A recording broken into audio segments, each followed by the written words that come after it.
I'd love to have Lionel Messi on my team. Nigerian football has what it takes to really compete on world level. I've had some terrible haircuts, I've got to be honest. Yes, people, welcome back to another sit down with ESPN. Today, we have a very special guest in the building, the captain of the Nigerian national team, Mr. William Troost-Ekong. How are you doing, man? Yeah, thanks for having me. Yeah, happy to be here.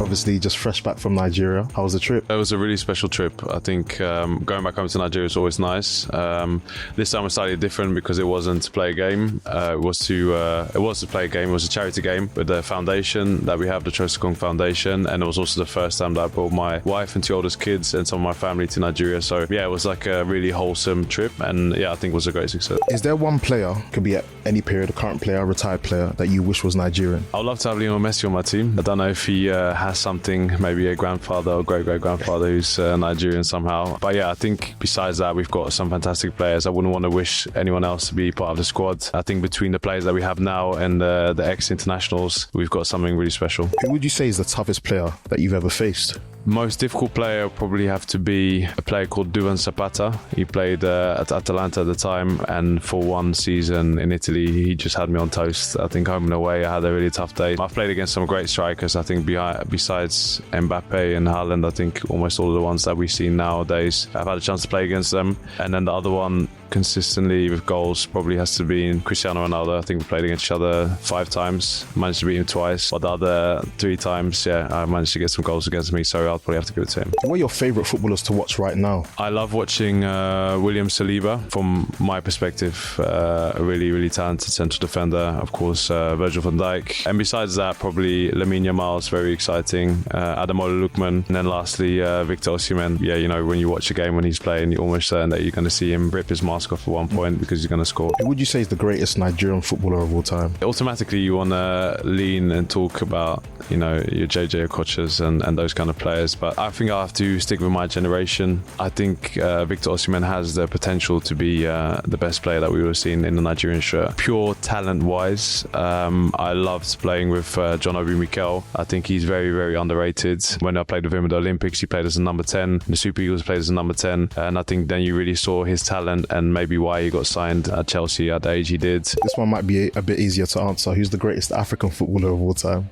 It's got to be George Weah. If you win Ballon d'Or, then yeah, we still have to see that again, and I hope to see that in the next years, but I think I have to give it to him. Who do you see winning the Ballon d'Or this year? I mean, there's been a lot of conversation around Dembele, Yamal. I personally think Salah should be up there. But what's your thoughts? I think so too. I think there was a slight slowdown of how he played towards maybe to the end of the season. But I think if you look at it as a whole, I think he should be in that conversation and definitely be one of the top 3. Of course, we can talk about some of the other aspects that some of the other players have who you've mentioned. But yeah, Salah is a player that should definitely go down as the world best. If he does so, then he might arguably be one of Africa's greatest player of all time. If I had to get you to pick a winner for this year, who would you choose? I would have to choose Mo Salah. What would you say is the Nigerian meal that you crave the most? Off the bat, it will be egusi soup and pounded jam. I think that's you can wake me up for that anytime. Top choice, that's proper. What does it mean for you to represent the Nigerian national team on the international stage? Because obviously you played at AFCON, you played at the World Cup. What does it mean to you to represent them and to also captain them as well? It's the biggest honour, to be honest, for my career. Growing up in Netherlands, I did always watch the Super Eagles as well on TV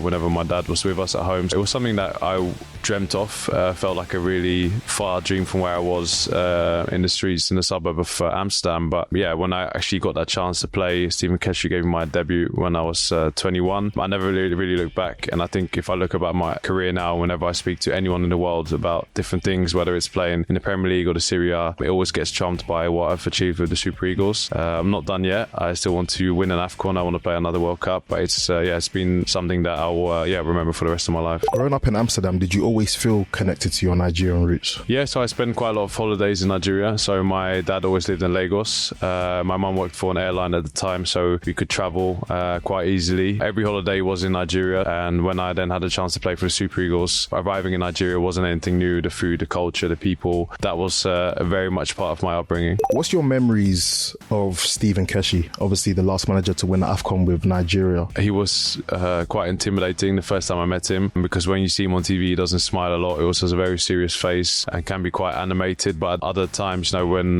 we actually had our first conversation, he was very calm, and I think he really instilled confidence in the players. So even for my first week when I was there and I felt quite nervous, he was just pushing me on, encouraging me. So I only had a chance to work with him for that one camp, so maybe 10 days, but he really left a lasting impression on me. And I think as a captain, as a manager, as a player, how he was, what he's achieved is something really special, and something that myself and I think a lot of players aspire to be like. Playing for the Super Eagles, one thing that I've seen online is that the fans can be quite relentless. I don't think there's anything like it. The Nigeria fan base is crazy. How are you able to kind of like handle that as a captain and just make sure that the players stay level-headed? For me personally, I've turned off my notifications a long time ago. So good or bad, unless I really go to look for anything, you might see it, but it's not something that pops up or distracts you from what you're doing in normal life. And for the other players, I think we really try to stick together. There's been some moments where we've spoken about it because some of the times the fans have gone too far. I think most recently we had it with Victor Osimhen and with Alex Iwobi during the tournament. So yeah, we stick together. We always speak to each other. If you have to come out and say something as a team, then we always discuss that and say that to try and make sure that people behave themselves in the right way. Of course, everyone's allowed to have an opinion, and I think that's also what makes the Nigerian fans so exciting. Everyone is so colourful about what they think, how they feel about the game, but I think it always has to be respectful. Which Nigeria jersey would you say is the best looking of all time? My favourite one is the Russia World Cup one, highlight green, white. I think that was a very special kit. 2018 World Cup, you played against Messi at a World Cup. What was that like? Yeah, there's some moments that still feel like slow-mo. I think when he scored his goal, I remember it happening. It was a great ball, went over my head, went past Kenneth Omeru, and at every moment I thought, okay, well, Ken's going to get him now. Like, he's going to get him now. He's on his right foot. He's going to get him now. And then next thing you know, obviously he strikes it in and he wheels off to the corner flag. It was like one of those things where you witness some greatness from up close. Yeah, it was a special moment. Of course, I wish it ended different, but it was still something that I talk to my kids about now. I was looking at some of the images from the World Cup 2018 and I realised that you've actually had some very interesting haircuts. Which one would you say is your favourite? Because I know you've had the Mohican at times. There was a time, I don't know, I forgot what tournament it was, but you dyed it green. Yeah. Which one would you say is like your favourite so far? You've also gone bold. I've had some terrible haircuts, I've got to be honest. I think that's probably part of like growing up. You want to try different things, but the World Cup one with the green stripe, I think that was quite iconic. People still talk about it, and my barber still boasts about it, saying that he is the one who did it. I'm not sure if I love the haircut, but I think for what it stands for and just seizing the moment, I think it was quite cool. So hopefully next World Cup I'll try and think of something new again. For like, at least for next World Cup or one of the charity games, you got to bring one of those back, man. It's iconic. I have to before the hair goes anyway, so I've got to enjoy it for now. Obviously Taribo West is quite iconic. Yeah.